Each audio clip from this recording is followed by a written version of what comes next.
All right, internal stability from mechanically stabilized Earth starts by thinking about what are the possible failure mechanisms that we could have. And there's not that many. Okay, one of them is pull out. So the reinforcing strips that we put in, maybe the wall will just flex over and pull those strips out, and the wall will fail that way. You could also have tensile failure of the reinforcement, so the strip itself might break if its tensile strength is not high enough. Or you could have failure at the connection between the reinforcement and the panel. So those connections have to be structurally designed to take the loads that are imposed on them. Another potential failure mechanism that's not necessarily internal stability of the wall elements would be erosion of soil through the facing of the wall. So that's usually controlled by putting geosynthetics there to prevent that erosion from happening. So the key to internal stability evaluation is first to estimate internal earth pressures. So what's the horizontal earth pressure of the wall within the reinforced soil mass? So here's a plot showing sigma v prime, which would just be a linear function if the unit weight of the fill is constant. And then sigma h prime is a nonlinear function. It's kr times sigma v prime. Maybe it's linear, but in general it's nonlinear. And kr is the coefficient of earth pressure within the reinforced soil. That's different than k naught or ka or some other factor because the reinforcing strips are in there to reduce lateral strain, not prevent them, so we don't have a k naught, but also to reduce them, so we don't have a ka. It's generally going to be somewhere in between those two things, potentially actually higher than k naught for most soils, because when we compact fill, you can get really high transient pressures, and then the reinforcing strips get loaded. All right, so here's a diagram showing the ratio of kr to ka for different kinds of reinforcement as a function of depth. If you have geosynthetics, this would be like a geogrid or a fabric. Those are pretty flexible, right? They're stretchy, and so the effect of the reinforcement on the soil is not so big, and we just directly use Ka in the design. So the Kr over Ka factor is 1. And in that special case, you would in fact end up with a linear diagram for lateral earth pressure. If we use stiffer reinforcement like welded bars, welded wire mats or metal strips, right? These are much stiffer axially than those are called inextensible reinforcements, whereas geosynthetics are called extensible. And as a result, we get higher earth pressures mobilized within the wall. It's highest for metal bars and mats because those have transverse reinforcement that induce some passive pressure in addition to friction, whereas metal strips only have friction, so the passive is missing. And inextensible reinforcement really alters that earth pressure, and that's why it's so much higher. Then there are different failure zones. So we do need to know what the failure mechanism is going to look like so we can figure out how long we need to make the reinforcing strips so that they're sure to extend into the stable soil far enough that we can provide pull-out resistance. So for inextensible reinforcement, this would be any kind of metal reinforcement. We have this kind of bilinear failure mechanism assumption where the width of that failure mechanism is 0.3 times h1. And then h1 is defined here. It's h over 1 minus 0.3 tangent of beta, which is given by this diagram, right? Here's h1. This is 0.3 h1, and you can solve for that equation easily enough. And so then there's this embedded length, LE, right? That's not the full length of the reinforcing strip. That's just how far beyond this failure mechanism does the reinforcing strip extend, and that's what we'll use to evaluate the pull-out resistance. So LE is going to be shorter up near the top than it is down here near the bottom. And in general, we're going to be controlled by pull-out up here and by tension down there, right? So as you get deeper, tension tends to be more important. At shallow depths, pull-out's more important. For extensible reinforcement, we just assume a active wedge using a Coulomb or Rankine kind of earth pressure theory where it's 45 plus phi over 2.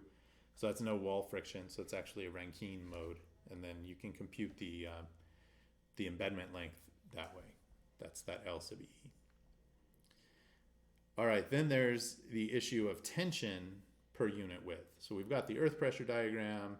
How do we allocate those earth pressures to the reinforcements?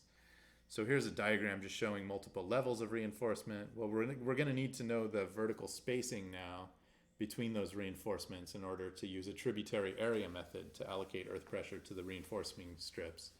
So basically what we do is we come up with a lateral earth pressure diagram here, and then we use like a midpoint rule to figure out the tributary area vertically and integrate that area, and that gives us a force per unit length, T max. So notice if you multiply sigma h at depth z by the vertical spacing, SV, that's going to be the area of this trapezoid. And the units are going to be like kilonewtons per meter, and we're looking at per meter into and out of the plane of the problem. An interesting issue when it comes to MSE walls is how to handle reconfigurable live loads. So here's a load that might be a traffic load or something like that. We have to design for it, but we can't rely on it being there. So we have to decide what is the configuration that is the most critical for our particular failure mechanism. For tension, it's going to be the worst case to have the full live load everywhere, because that increases the tension in the reinforcing strips. For pullout, it's actually beneficial to put higher pressures there, because now it's harder to pull that strip out beyond the failure mechanism. So we don't put the reconfigurable live load there. We only put it from the back of the strips over, because that's increasing the earth pressure on the back end of the wall for external stability, but it's not increasing the pullout resistance. And then for external stability, that's also where we put the reconfigurable live load. So anyway, we've got this expression now for a T max. And now we can start looking at things like pullout resistance. So P sub R is the pullout resistance, and we're going to define it using this combination of factors. So F star is a bearing factor. Basically, what is the capacity that relates pullout resistance to sigma V prime? And then there's alpha, which is a scale correction factor for extensible reinforcements. I have a little diagram down here that shows the alpha effect. So if you imagine you have a stretchy reinforcing layer, think of a rubber band or a rubber cylinder that you're pulling on. As you stretch it, it gets thinner, right? There's a Poisson contraction. Well, as it stretches, that Poisson contraction reduces the normal stress and makes it a little bit weaker. So the alpha factor might be less than 1 for a geogrid or geosynthetic. It's just equal to 1 for steel, because that extension is not a big deal for steel. Then we have sigma V prime, vertical effective stress, the embedded length. And then C is the surface area of the reinforcement per unit width of soil reinforcement contact. So surface area of the strip contact with the soil divided by the out of plane spacing, basically. So here, if we have two strips spaced SH apart from each other, the area, if we ignore the vertical, there's not much. These strips are pretty flat and thin, so if we just look at the top and bottom areas of the strips, the C factor would be 2 times W divided by SH, because you have the top and the bottom of the strip that are in contact with the soil. So the C is 2W over SH. If you have a sheet or a grid, right, a grid would have, longitudinal and transverse bars like that, but we basically treat it like a sheet. Then C is just equal to 2, because we treat it as a continuous thing. There's, the area is the same as the area of the grid or the sheet, but there are 2 sides, so we use 2. Okay. Then the design inequality for pullout is that we would have the factor of safety of pullout is PR over T max, right? What is the pullout resistance? And what is the demand? And that has to be greater than or equal to 1.5 typically.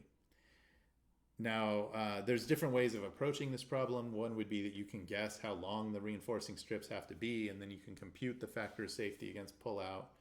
The other way is you can invert this relationship and directly solve for the required embedment length and say, okay, now the total length has to be a certain amount. So the embedment length has to be greater than or equal to the desired factor of safety against pullout times T max divided by this F star alpha sigma V prime C factor. And we usually make that greater than or equal to 1 meter. And so typically we'll get different LEs at different depths. And to kind of optimize the wall, you could make each reinforcing strip have a different length. And sometimes we will do that. We'll make the length shorter at the bottom of the wall and taller up at the top. But most of the time, the total length of the reinforcement strips will be the same, just for ease of construction. That way you don't have to keep track of which strips go where in the field. Sometimes we'll also make the grids or strips have more cross-sectional area near the bottom because they need to be stronger for tension. The F star, the bearing factor, it's best to measure it in the lab, especially if you have like a welded wire mesh or something with transverse reinforcement, because it's hard to know how much of that is friction and how much is passive pressure from the transverse bars. So if you do lab testing to measure F star, that's the best. If you don't have lab data, you can use these kind of presumptive bearing factors. So for steel ribbed reinforcement, the bearing factor is 1.2 times the log of the coefficient of uniformity at a depth of 0, and then it increases or decreases to tangent of phi prime at a depth of 6 meters, beyond which it's constant. So that relationship is right here for steel rib reinforcement. 1.2 log of Cu less than or equal to 2, and then it decreases linearly, and then it goes down like that. For steel grid with the horizontal out of plane spacing greater than or equal to 150 millimeters, which is what, about 6 inches, you would have F star is 20 times T over SH at the ground surface, and 10 times T over SH at a depth of 6 meters, where T is the diameter or the thickness of the transverse bars that are being pulled through in passive pressure. So similarly, we have a bilinear relationship for that bearing factor for steel grid or welded wire mats or something like that. Then for geosynthetics, we generally assume F star is 2/3 times tangent of phi. Okay, and then the design for tension, we need to know the tensile capacity and compare that to Tmax. So the allowable force that you can pull on one of these reinforcing bars or mats with is equal to the yield stress, Fy, times the cross-sectional area, and then we have a resistance factor, capital Phi. And then for geosynthetics, we have some additional reduction factors to account for other things. So this sum of RFs would be, it would just be 1. You would ignore that term for metal. You would use it for geogrids. Okay, the resistance factors we use are pretty small compared to what you would use for like steel design for a steel structure or something like that. For geotextile, it's 0.67, but then there are all these reduction factors. For steel strips, it's 0.55, and for steel grids, 0.48. So usually reduction factors are much higher for steel because the steel strength doesn't have a whole lot of variability. The reason they're smaller here is that there's potential for them to get damaged during installation, right? So we just don't know for sure what the capacity will be in the ground after the strips are installed. They get beaten up a little more than like a steel I-beam or column. Okay, and then there's all these reduction factors for geotextiles. There's installation damage, which is usually 1.05 to 3. It's not a very good 5. There we go. You can get creep factors, so slowly over time, the plastic will stretch. So for polyester, that can be 1.6 to 2.5. For polypropylene, 4 to 5. And for high density polyethylene, about 2.6 to 5. Then there are reduction factors for chemical damage that could be 1 to 1.5. Biological degradation, 1 to 1.3. At the end of the day, you're looking at reduction factors summing up to about 7 a lot of the time. So in addition to a 0.67 resistance factor, we're further reducing the strength by a factor of 7. So we end up using a pretty small fraction of the actual strength of a geosynthetic or a geogrid. Okay, and then we've got some spacing in between these bars, right? What we've computed before in our Tmax was the amount of force demanded on the bar per unit width into and out of the plane. We have to correct for that out of plane spacing. So T allowable is F allowable over SH. And so you end up with this equation with an SH in the bottom. And then you have to make sure that T allowable is greater than or equal to T max in the end so that you get an adequate amount of strength. One thing we need to worry about is corrosion of steel reinforcement. And the way we handle corrosion usually is to make assumptions about corrosion rate and make sure that we still have enough steel left at the end of the design life of the project to provide adequate stability. So here's what we assume for corrosion of a steel strip. Usually it's just the thickness reduction. And then for a bar, it's a reduction of the entire diameter. So you have initial thickness and then a reduced thickness at the end of the design life. Similarly, you have an initial diameter and then a reduced diameter at the end of the design life. Corrosion rates, I think, are usually pretty conservative, considering that we carefully select fill. If you do use fill that doesn't meet chemical requirements or something like that, you might see much higher corrosion rates. But a lot of the time, these metal strips or mats are coated with zinc to cathodically protect them. And if you do have zinc, we assume 15 microns per year for the first 2 years, and then 4 microns per year of zinc corrosion thereafter. And so that gives the zinc a certain amount of life, and then the steel starts corroding after the zinc is gone, and the steel corrodes at a rate of 12 microns per year. Okay, a lot of coupons have been placed in walls and then pulled out at various times later, and measured corrosion is usually less than this, so this is generally going to be conservative. But here's an example. Let's say we have an 84 micron zinc coated bar that has a diameter of 7 millimeters. The 7 millimeters is just the steel part, and our design life is 50 years. Well, the time that the zinc will last is 2 years, right, for that first 30 microns at 15 microns per year, plus the thickness of the zinc minus 30 microns, so that's going to be 54 microns left after 2 years, divided by the corrosion rate for greater than 2 years, which is 4 microns per year. So we estimate the zinc will last 15 and a half years, after which the steel will start corroding. So the diameter left at the end of the design life is 7 millimeters minus this 12 micron per year corrosion rate times 50 years minus 15.5 years. And you end up with 6.59 millimeters. So that's the effective diameter that you'd have to use to design the tensile capacity of the steel bar in this case.